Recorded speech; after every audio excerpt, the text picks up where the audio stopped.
बचाओ, कोई बचाओ। इन निर्दयी इंसानों ने गुलेल से पत्थर मारकर मेरा पूरा घोंसला तोड़ दिया। मेरे बच्चे घायल हो गए। भागो मिट्टू भाई, ऊपर पेड़ पर मत रुको। इंसानों के डर से जो पक्षी आसमान में उड़ रहे हैं, उन्हें ऊपर घात लगाकर बैठा खूंखार भुल्लाबाज अपने पंजों में दबोच रहा है। आज तो मौत चारों तरफ से मंडरा रही है। रानू चिड़िया जल्द ही माँ बनने वाली थी और अपने आने वाले बच्चों की सुरक्षा के लिए उसका कलेजा कांप रहा था। जब उसने देखा कि इंसानों के पत्थरों के सामने पारंपरिक लकड़ी के घर ताश के पत्तों की तरह ढह रहे हैं, तो उसने एक बड़ा और अनोखा फैसला लिया। वह टुन्नू को लेकर जंगल के उस हिस्से में पहुंची जहां जंगली रुई के पेड़ उगे थे। टुन्नू जी, जरा इस रुई को छूकर देखिए, ये कितनी मुलायम है।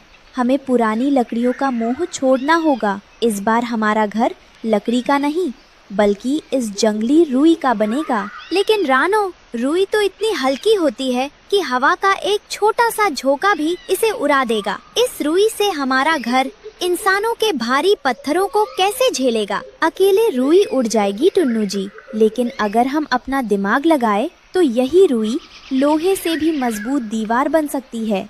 वो देखो, नीचे लाल चींटियों की बाम्बी है। चलिए मेरे पास। रानो और टुन्नू जमीन पर उतर आए। वे लाल चींटियों की बाम्बी के पास पहुँचे, जहाँ चींटियाँ मिट्टी को जोड़ने के लिए अपनी लार से एक खास तरह की राल निकाल रही थी। रानो और टुन्नू ने बड़ी सावधानी से उस गोंद को इकट्ठा करना शुरू किया। टुन्नू जी, अब इस प्राकृतिक गोंद में हमें सेमल की रुई को अच्छी तरह भिगोना है और फिर अपनी चोंच और पंजों से कूट कूट कर इसे एक मोटी गद्देदार दीवार का रूप देना है। टुन्नू ने अपनी पूरी ताकत लगा दी। दोनों ने मिलकर दिन रात मेहनत की। जब वह गोंद और रुई का मिश्रण सूख गया तो वह एक अभेद्य फाइबर जैकेट की तरह सख्त और शॉक एब्जॉर्बर बन गया। उन्होंने पेड़ की एक सुरक्षित डाल पर रुई का घर बनाने लगे। जब रानो का यह रुई का घोंसला बनकर तैयार हुआ तो पेड़ पर आराम कर रहे कालू कौवे और गोरी कवि का हंसते हंसते बुरा हाल हो गया। वे रानो की इस नई तकनीक का मजाक उड़ाने लगे। काव काव अरे गोरी, जरा देखो तो, इस रानो चिड़िया का दिमाग सचमुच घास चरने गया है। शिकारी बाहर पत्थरों से घोंसले तोड़ रहे हैं और ये बेवकूफ अपने अंडों के लिए रुई का मुलायम तकिया बना रही है। हाँ जी, बिल्कुल सही कहा।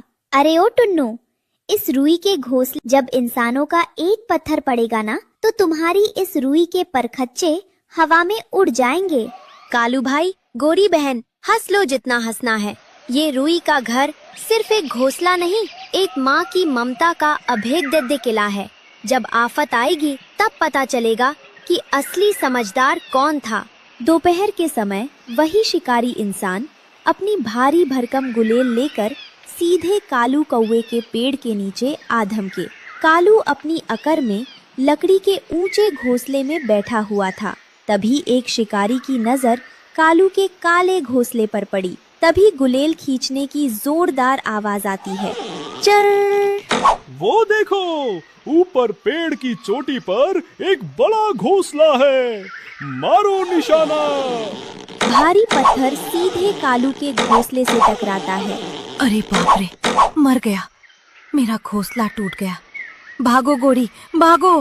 कालू और गोरी जान बचाकर बेतहाशा उड़े, लेकिन आसमान में पहले से घात लगाए बैठा खूंखार भुल्लाबाज अपने नुकीले पंजे फैलाकर सीधे उनकी तरफ झपटा। कालू और गोरी अब दोहरी आफत में फंस चुके थे। नीचे शिकारी इंसानों के पत्थर थे और ऊपर बनकर मंडराता भुल्लाबाज। हा हा हा, कालू भाई कहाँ भाग रहे हो? नीचे इंसानों के पत्थरों से तो बच गए, पर ऊपर भुल्लाबाज के नुकीले पंजों से कैसे बचोगे? आज तुम दोनों खुद उड़कर सीधे मेरे मुंह में आ गए हो। अब तुम मेरी आज रात की ताजा दावत बनोगे। कालू, गोरी, मिट्टू तोता और बंटी कबूतर के साए में भागते हुए रानो के पेड़ की तरफ आए। भुल्लाबाज उनके बिल्कुल करीब पहुंच चुका था और नीचे से इंसान भी पत्थर दाग रहे थे। ठीक उसी नाजुक मोड़ पर रानो ने अपने सफेद रुई के घर का दरवाजा खोला। कालू भाई, गोरी बहन, जल्दी करो, सब के सब इस सफेद बादल जैसे दिखने वाले घर के अंदर कूद जाओ, जल्दी आओ। टुन्नू और रानो ने फुर्ती से एक एक करके सभी डरे हुए पक्षियों को रुई के घोंसले के अंदर खींच लिया और दरवाजा बंद कर लिया। तभी शिकारी इंसानों ने इस सफेद घोंसले को देखकर अपने गुलेल से एक विशाल पत्थर सीधे उस पर दागा। लेकिन ये क्या, जैसे ही इंसानों का भारी पत्थर रुई की उस मोटी गोंद से जमी गद्देदार दीवार से टकराया, रुई ने पत्थर के पूरे वेग को सोख लिया और स्पंजी इफेक्ट के कारण वो पत्थर बुलेट प्रूफ दीवार की तरह बाउंस होकर सीधे नीचे खड़े शिकारी इंसान के मुंह पर जा गिरा। ओए माँ, ये कैसा जादुई घोंसला है? पत्थर इस पर टिकने के बजाय वापस मेरे ही मुंह पर आ लगा। भागो यहाँ से, यहाँ कोई भूतिया शक्ति है। इंसान डरकर भाग खड़े हुए। आसमान में उड़ रहा भुल्ला चील जब नीचे देखता है कि इंसान मैदान छोड़कर भाग गए हैं, तो उसका घमंड 7वें आसमान पर पहुंच जाता है। वो इंसानों की बुजदिली पर हंसता हुआ पूरी ताकत से नीचे झपटता है। डरपोक इंसान इस सफेद घोंसले से डरकर भाग गए। वे इंसान भुल्ला के सामने किस खेत की मूली हैं? ये चिड़ियां समझती हैं कि रुई का तकिया बनाकर मुझसे बच जाएंगी। अभी इस रुई के घर को फाड़ कर सबको खा जाता हूँ। भुल्ला चील ने पूरी ताकत से अपने नुकीले पंजे उस रुई के घोंसले पर मार दिए, लेकिन वो रुई बहुत गद्देदार और मजबूत थी। भुल्ला के पंजे रुई के अंदर बुरी तरह फंस गए। अरे अरे, ये क्या है? छोड़ो मुझे। मेरे पंजे इस सफेद जाल में कैसे फंस गए? उफ, मैं जितना खींच रहा हूँ ये उतना ही जकड़ रहा है। आह, मेरे पैर टूट गए। यहाँ रहना ठीक नहीं, भागो यहाँ से। भुल्लाबाज भी अपनी जान छुड़ाकर दर्द से कराहता हुआ आसमान में वापस भाग गया।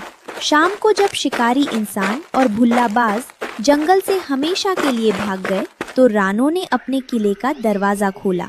रुई के उस शानदार और सुरक्षित महल के अंदर पक्षियों को एक खरोंच तक नहीं आई थी। कालू और गोरी रोते हुए रानो के पैरों में गिर पड़े। रानो बहन, हमें माफ कर दो। हमने तुम्हारी इस अनोखी सोच और इस रुई के घर का कितना मजाक उड़ाया था। अगर आज तुम्हारी ये शॉक एब्जॉर्बर तकनीक और माँ की ममता का ये किला न होता, तो इंसानों के पत्थर और बांस के पंजे हमें जिंदा चबा जाते।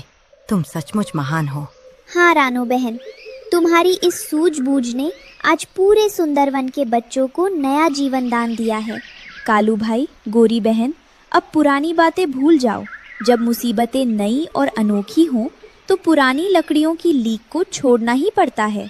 असली ताकत शारीरिक मजबूती में नहीं, बल्कि बदलते समय के अनुसार अपनी सोच को बदलने में है।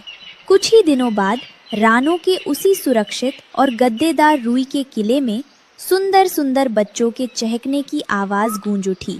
रानो की ये अद्भुत कामयाबी देखकर पूरे जंगल के पक्षियों ने पुरानी सूखी लकड़ियों का घमंड छोड़ दिया और समय के अनुसार जंगली रुई और प्राकृतिक गोंद से अपने अपने लिए अभेद्य बुलेट प्रूफ आशियाने बनाने की कला सीख ली और सब हमेशा के लिए हंसी खुशी रहने लगे।